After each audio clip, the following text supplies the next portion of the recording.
അല്ലാഹുവിന്റെ റസൂലടക്കമുള്ള സകല അമ്പിയാക്കന്മാരുടെയും അവരുടെ ആ മയ്യത്തിന് പോലും അവരുടെ ഭൗതിക ശരീരത്തിന്റെ പോലും പ്രത്യേകത അല്ലാഹുവിന്റെ റസൂല് പറഞ്ഞിട്ടുണ്ട്. ഇന്നല്ലാഹ ഹറമ അലൽ അർദി അജ്സാദൽ അംബിയാ ഇന്നല്ലാഹ അസ്സ വജല്ല ഖദ് ഹറമ അലൽ അർദി അൻ തഅകുല അജ്സാദൽ അംബിയാ.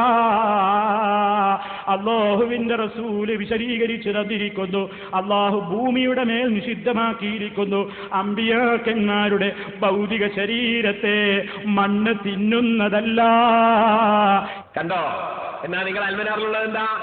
അൽമനാർ 985 സെപ്റ്റംബർ വില 1.50. കേട്ടോളെ, ഖബറുകളിൽ ജീർണിച്ച ജഡങ്ങളായി മാറിയ ആ പുണ്യാളന്മാർക്ക് എങ്ങനെ മറ്റുള്ളവർക്ക് ഗുണവും ദോഷവും ചെയ്യാൻ കഴിയും?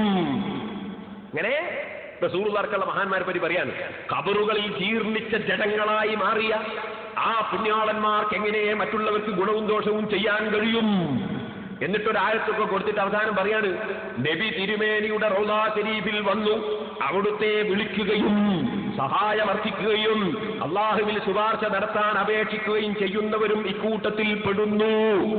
അപ്പൊ ഖബറുകളിൽ ജീർണിച്ച് നശിച്ച ആ ജീർണിച്ച ജഡങ്ങളായി മാറിയ പുണ്യാളന്മാരിൽപ്പെട്ട ആളാണ് റസൂലുള്ളാഹി എന്ന് നിങ്ങൾ അൽമനാറിൽ നിങ്ങൾ പച്ചയായി എഴുതി. ഇതാ ഞാൻ ഇടമുട്ടത്തുനിന്ന് കാണിച്ചത്. ഇപ്പോൾ ഇവിടെ വന്നിട്ട് ഏത്തേടാണ് മൗലവി പറയുന്നു റസൂലുള്ളാഹിന്റെ ശരീരം ജീർണിക്കുകയില്ലെന്ന് ഹദീസിലുണ്ട്.